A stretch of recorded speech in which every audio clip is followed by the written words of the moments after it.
Just such a big shunt. My god, it was huge. Hi guys, and welcome back to Archie Hamilton Racing and to another video in 2020. Yes, happy new year to all of you. I can't believe it's 2020 already, but we are going to have a wicked year ahead. And in this video we're going to be talking about many things, but one of them about a big accident which I had in a Ferrari. When I made a video recently, some people were asking, can you talk about how much it costs to go racing in each different category that you did? How much did you have to raise to go racing? Well, I'm going to be explaining that all in today's video with a couple of nice highlights from my career as well. So I thought that's a great way to start off Archie Hamilton racing in 2020. Yes, Archie Hamilton with racing, yes. I think we should get started. I'm going to talk to you about the different series, about the big accidents. There is a few. But also, yeah, there's probably a lot of stuff that you guys don't know, and some championships which I did, which were amazing over the years. One of them being at Le Mans, which we'll talk about as well. But yeah, we're going to go into a lot of detail because there's so much which I didn't realise I did half this stuff in my career. And 2020 being the year I might be going back racing, we better get some talking going. So racing does cost quite a lot of money. That is one of the things that it does do, and a lot of F1 drivers have spoken about this as well. It costs millions to get to the top. It really, really does. When I started karting aged 8. That was kind of the usual age to start. Then I went off to school. My education came first, so from aged 8 to 14, I didn't actually race. I just did a little bit of testing here and there at Buckmore Park, etc. But I didn't actually race. In age 14, I started with the karting and started winning a couple of races. And then, from there, I sort of thought I'm getting a bit of a bug for this, but I'm a bit late to karting. So we're going to go head straight in the deep end, and we're going to go to Formula Ford.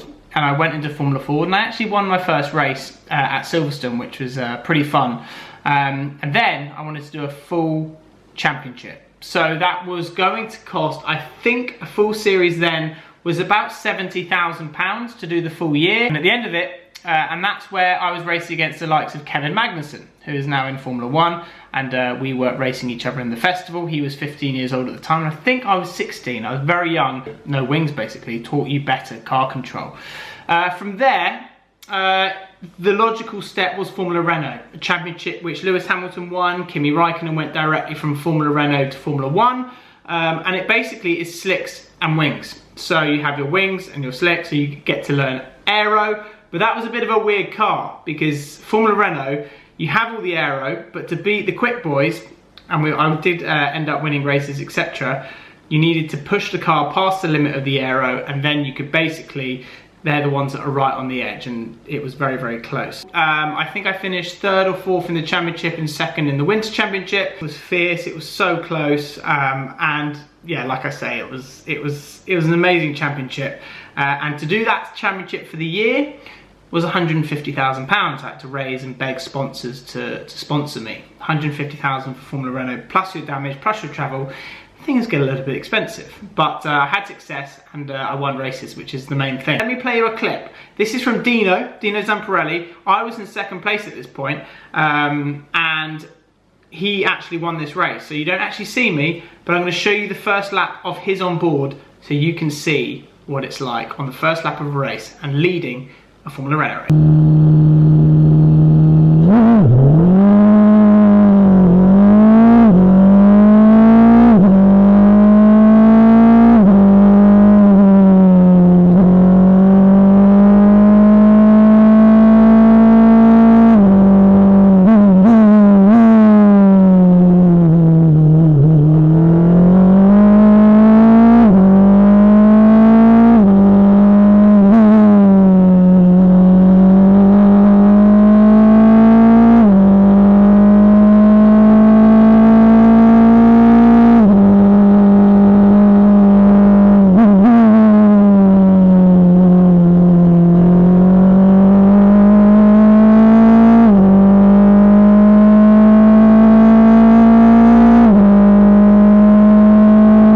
Me from Formula Renault, the logical step would have been Formula 3. I spoke to a few different teams, and I needed £1 million to do it, all in. pretty much to do the European Championship. It was a lot of money, and I think the UK series was around 750,000. It's expensive because these cars are expensive to run. You need so many different engines throughout the year. You need 4 mechanics on your car all year. It is just seriously expensive. I wasn't going to make Formula 1 because I needed $1 million to go to Formula 3, and I needed 2 to 3 million to do Formula 2, which is GP2 back in the day. Wasn't going to happen. So I made the switch to sports cars. I wanted to do Le Mans, which I ended up doing. My grandfather won Le Mans, but that made more sense for me. And I raced in the Porsche Carrera Cup Series. I raced against people like Tim Harvey, who won the Touring Car Championship, and it was amazing. And I learned a lot. It taught me a lot. The racing was fierce, and yeah, it was a sequential box. It was cool. And unfortunately, midway through that year, I lost my sponsor. So I had to stop with 3 races to go, which was a little bit disappointing. And then the year after that, I had one of my best years ever. What I did is in January, got flown out, and I raced in the Dubai 24 hours. We actually didn't finish that race. We retired with 40 minutes to go, I think, which wasn't great. We had a few problems with the car. And that year I signed with a Porsche team in the International GT Open Series, which goes around Europe, which had a lot of success. And I was with Marco Mappelli, who's now a Lamborghini driver, the Huracan Performante and the Aventador lap record holder around the Nürburgring. And we got lots of wins. We started winning a lot of races and having a lot of success in that car. It was a really good car to drive, and I won both my home races at Brands Hatch. And leading the GTS class is this man, Archie Hamilton. My best races, because I'm going to talk to you about a few of my biggest crashes. One of my best races was at Monza, which I'm going to play to you.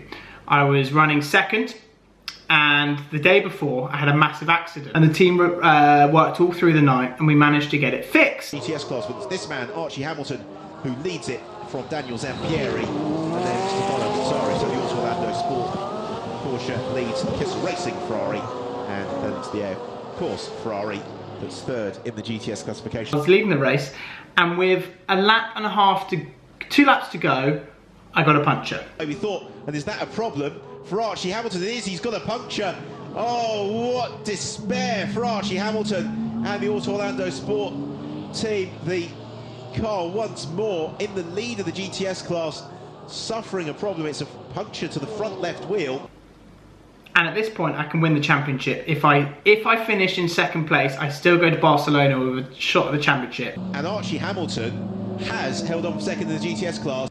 As here comes Archie Hamilton now, limping around on those rims. Somehow managed to still finish second with 3 wheels on the car, basically. I had a puncture, and I somehow managed to finish second and take the title fight to Barcelona. We didn't win the championship in Barcelona, but we finished second. Next year was that big fire, which you probably saw, which I've played to you before, the fire, which was not great at all. I was on fire in a GT2 car. I managed to survive, everything was fine, but my season ended there. But that was the year when, in 2013, I raced at Le Mans. I made my debut in the Le Mans 24 hours in LMP2, 60 years after my grandfather, Duncan Hamilton, won the race. And International Field gets away to a fast start for the Grand Prix endurance race at Le Mans. 60 years ago, Duncan Hamilton shrugged off a collision with a pigeon to win Le Mans with co-driver Tony Rolt in a C-Type Jaguar. Tony Rolt and Duncan Hamilton, taking turns at the wheel of a Jaguar, are in the lead by nearly 2 laps. There's no holding him now. A splendid triumph for British cars and their drivers. Incredible, and I will always remember it, and I always look at this picture and I can't get enough of it. But at 3 AM in the morning, where unfortunately my teammate crashed the car in the race, so the race was over. And he actually crashed it in the warm-up, which is not ideal as well before the race, so we were on the back foot. I will always remember, definitely will always remember it.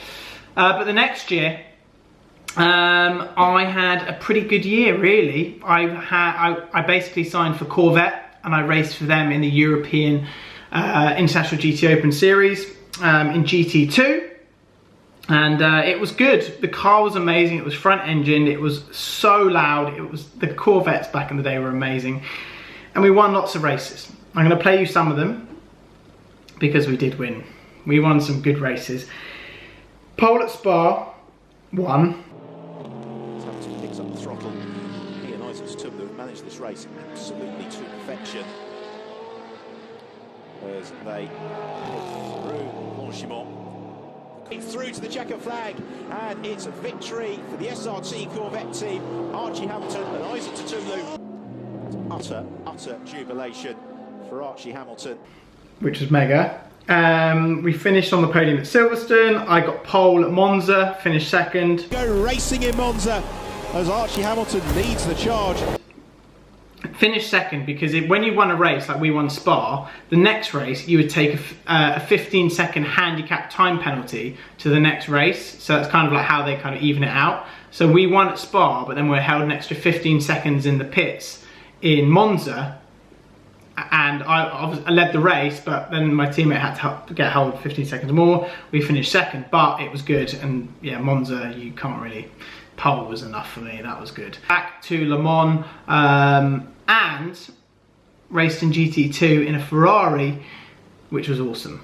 The team were good, and we were actually leading the race in class. And then in the middle of the night, about 2 in the morning, we had a bit of a problem with the gearbox. We lost 10 minutes in the pits of a gear selection problem, and that was the difference between winning or finishing second in class to finishing around 4th. So gutting. And in that race, I did about 10 hours of the driving through the night. I could talk to you about this all day long. I hope you're not bored. In my career, I've had some massive crashes. I've had one in Porsche Cup when on my debut testing it when I was only like 16, 17. In the wet, I aquaplaned at Snetterton and I hit the wall and I wrote it off and it was huge. Formula Renault, I've barrel rolled several times. Tony, if you're watching, I know you're having a good time laughing at this. You just push it to the limit. You just push, crash. My biggest one, I think, comes down to, well, actually one in Formula Renault, which, well, I split the car apart. But not only that, Brands Hatch. I turned up for a one-off race in 2010 after my Porsche season ended in a Ferrari. I was racing a 430 at the time, and I stepped in for a one-off race, so I didn't really know the car that well. And we were qualifying, and I think at the time I was on pole at Brands GP circuit, and going into turn 1 at Paddock Hill, where the rise goes up, you're meant to brake before the bump, because if you brake on the bump, the car will be unstable. If you brake before the bump, you can carry the brakes in and trail the brakes in and carry the momentum through the corner. I broke on the bump, basically. Just a total driver error. This slung the car to the right of, before you even get to Paddock Hill Bend at Brands Hatch, just before, and I slammed into the wall. The car kind of did a flip, and then it went back into another wall, which is way down, and I sat there and I was like, what has just happened? I have just written off. I have written off this Ferrari. It was insured, but I had written it off. Like, it was gut-wrenching. At the time, I was just trying to get my career going, and I'd just written this car off. Worst part of where the car, I got out and I saw it and I was like, this is not happening. This is a total disaster. And yeah, it was a game over. The team looked at the damage. I'll show you pictures. They were like, we can't fix this. We needed a new chassis. It was absolutely game over.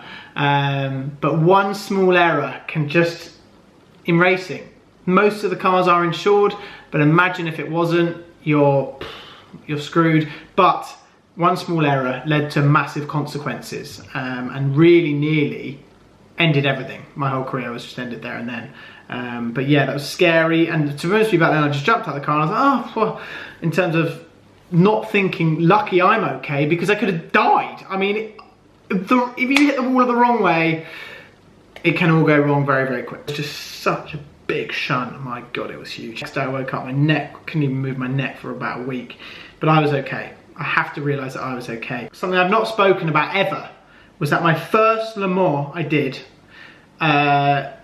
someone died on the first lap in my race, and it was that was a massive eye-opener for me as well, that racing can be dangerous. Racing can be really dangerous.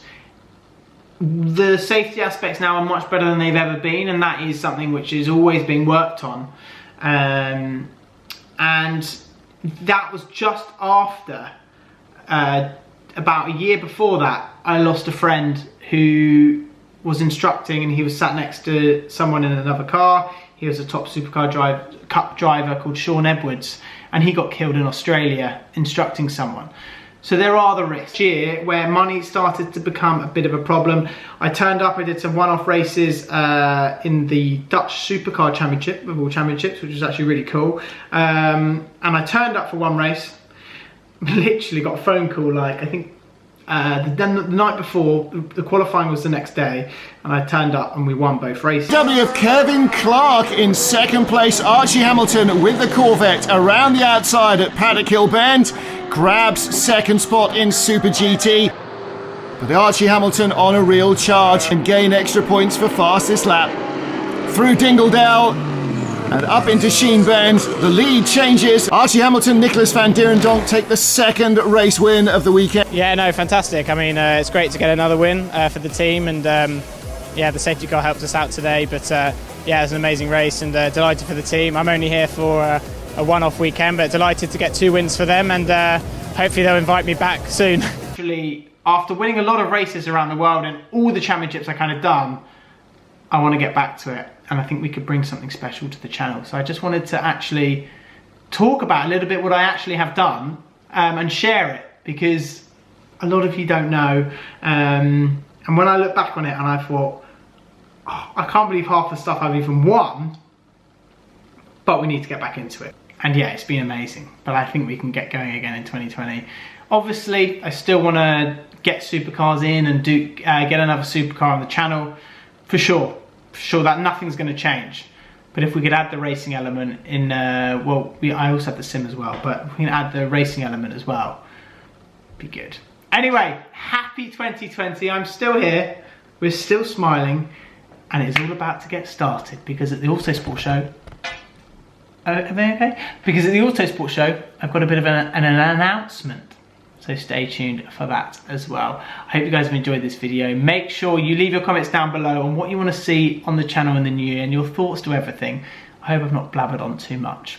Don't forget to subscribe if you haven't already, guys. I'll see you all very soon.